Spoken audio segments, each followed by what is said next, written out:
আজ আপনাদের সঙ্গে শেয়ার করব খুবই ইউনিক একটা নতুন ধরনের নাস্তার রেসিপি।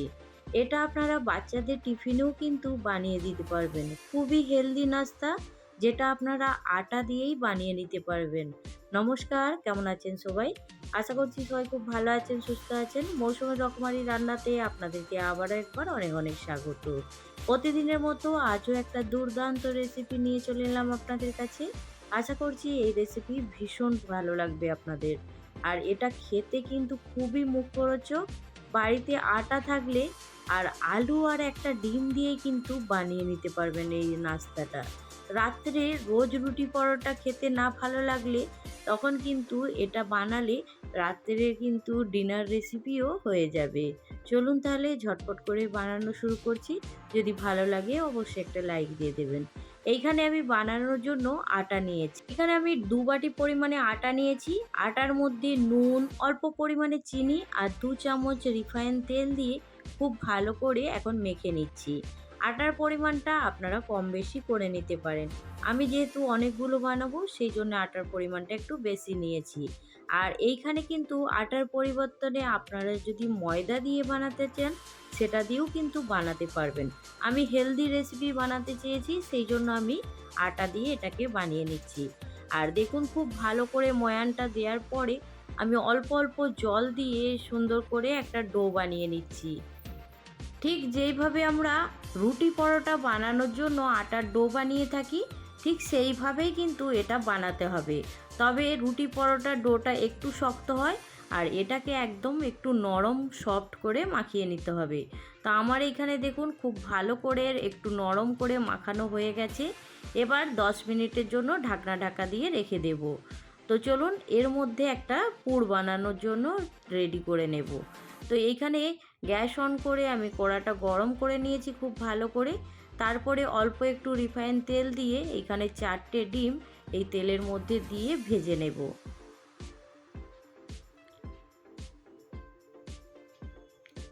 আর ডিমটার মধ্যে অল্প পরিমাণে নুন দেব। নুন দিয়ে শুধু হালকা করে একটু নাড়াচাড়া করেই এটাকে তুলে নেব। একদম কিন্তু কড়া করে ডিমটা ভাজা যাবে না, তাহলে কিন্তু অতটা খেতে ভালো লাগবে না, একটু শক্ত হয়ে যাবে। সেই জন্য দেখুন অল্প পরিমাণে নুন দিয়েছি। এবার একটু নাড়াচাড়া করেই ডিমটাকে খুব ভালো করে একটু গুঁড়ো গুঁড়ো করে নিয়েছি। এবার এটাকে এখন রেখে দেব। তো ডিমটা ভেজে নেওয়ার পরে কড়ার মধ্যে কিছুটা পরিমাণে রিফাইন তেল দেব। এখানে 2 চামচের মতো তেল দিয়েছি, খুব বেশি না। আর এইখানে দুটো একদম বড় বড় সাইজের পেঁয়াজ নিয়েছি আর সরু করে কেটে নিয়েছি আগে থেকে অফ ক্যামেরাতে। তেলের মধ্যে পেঁয়াজটা দিয়ে একটু নাড়াচাড়া করে নেব। বাড়িতে আলু, পেঁয়াজ আর ডিম থাকলেই নতুন ধরনের নাস্তাটা আপনারা ঝটপট বানিয়ে নিতে পারবেন। রাত্রে সবসময় তো রুটি সবজি খেতে ভালো লাগে না, তো এইভাবে একবার বানিয়ে দেখুন, বাড়ির সবাই কিন্তু খুব আনন্দের সঙ্গে খেয়ে নেবে। পেঁয়াজটা একটু নাড়াচাড়া করে নেওয়ার পরে এইখানে দেখুন অল্প পরিমাণে একটু নুন দিয়েছি। নুন দিয়ে খুব ভালো করে একটু নাড়াচাড়া করে নিচ্ছি। এবার এর মধ্যে খুব সরু সরু করে কেটে রাখা আলু দিয়ে দেব। তো আমি এইখানে আলুর পরিমাণটাও 2টো আলু নিয়েছি। সেই আলুটাকে দেখুন একদম সরু সরু পাতলা করে কেটে নিয়েছি, এই পেঁয়াজের মধ্যে এখন দিয়ে দিচ্ছি। এবার আলু পেঁয়াজটাকে খুব ভালো করে একটু ভেজে নেব, যতক্ষণ না পর্যন্ত আলুটা খুব ভালো করে সেদ্ধ হয়ে যায়।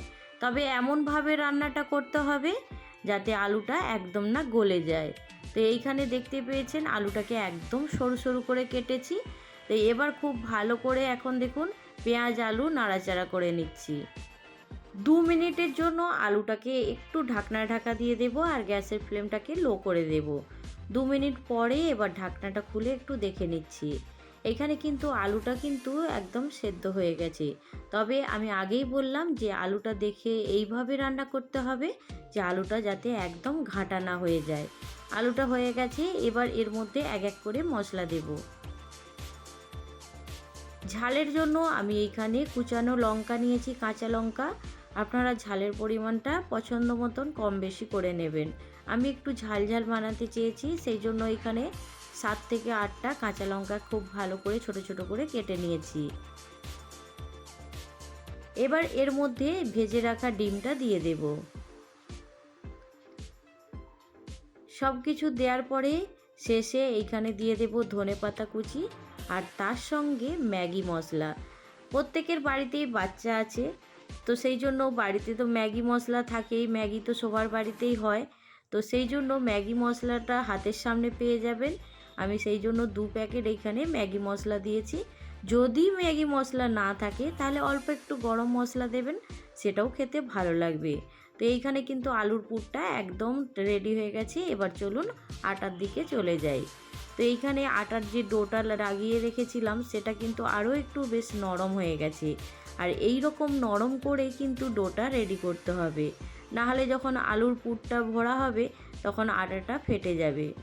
ফেটে গেলেও কিন্তু কোনো রকম সমস্যা হবে না, তবু আপনাদেরকে আমি আগে থেকে জানিয়ে দিলাম। তো এইখানে আমি এখন ছোট ছোট করে লেচি কেটে নিচ্ছি। সম্পূর্ণ রেসিপিটা আপনারা দেখলে বুঝতে পারবেন, একদম সহজ পদ্ধতি। আর এইখানে দেখুন আমি লেচিগুলোকে একটু পাকিয়ে নিচ্ছি। লেচিটা আমার পাকানো হয়ে গেছে। এবার বেলুন চাকির মধ্যে অল্প একটু তেল লাগিয়ে খুব ভালো করে লাগিয়ে নিলাম। তারপরে দেখুন একটা আমি লেচি নিয়েছি আটার, তারপরে যতটা সম্ভব ততটাই পাতলা করে লেচিটাকে একদম বেলে নিতে হবে।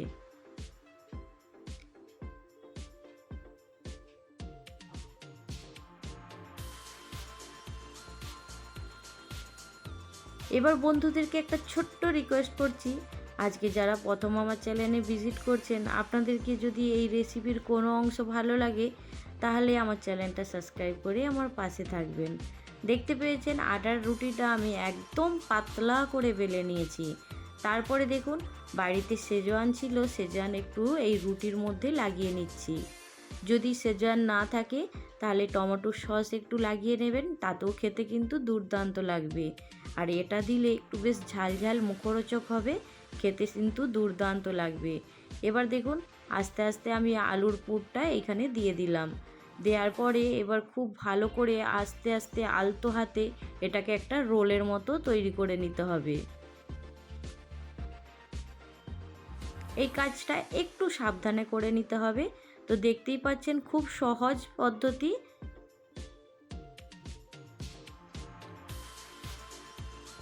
আর এটা যদি বাচ্চাদের টিফিনে দেওয়া হয় বাচ্চারাও কিন্তু খুব আনন্দ করে খেয়ে নেবে। অবশ্যই একবার বাড়িতে এইভাবে বানিয়ে বাচ্চাদেরকে দেবেন, খুব ভালোবাসবে তারা খেতে।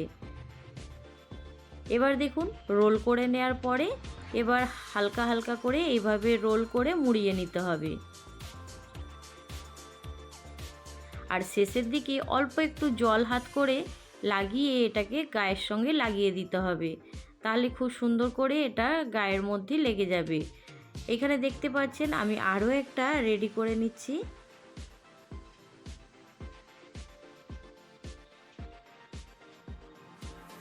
বানানো কিন্তু খুবই সহজ, আপনারা দেখলেই বুঝতে পারবেন। এটা খুব সুন্দর করে রোল করে মুড়ে নিচ্ছি। আমি বললাম না যদি একটু ফেটে যায় তাতে কোনো সমস্যা হবে না। আর শেষের দিকে অল্প একটু জল হাত করে লাগিয়ে এইভাবে গায়ের মধ্যে লাগিয়ে দেবেন, দেখবেন সুন্দর একদম রেডি হয়ে যাবে। এবার আমি বেশ কয়েকটা রেডি করে নিয়েছি। আর এইখানে গ্যাস অন করে একটা প্যান গরম করে নিয়েছি। প্যানের মধ্যে বিনা তেল দিয়েই এটাকে এখন দিয়ে দেব। প্রথমে একটু হালকা করে সেঁকে নেব,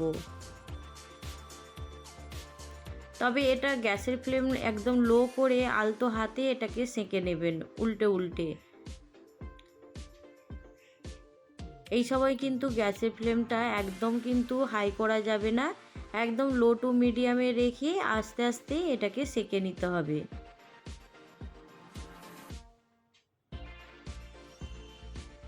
যখন দুটো পিঠ একটু একটু লালচে কালার চলে আসবে তখন এইখানে 1 থেকে 1.5 চামচ রিফাইন তেল দিয়ে এবারও আস্তে আস্তে উল্টে পাল্টে এটাকে লালচে করে ভেজে নিতে হবে।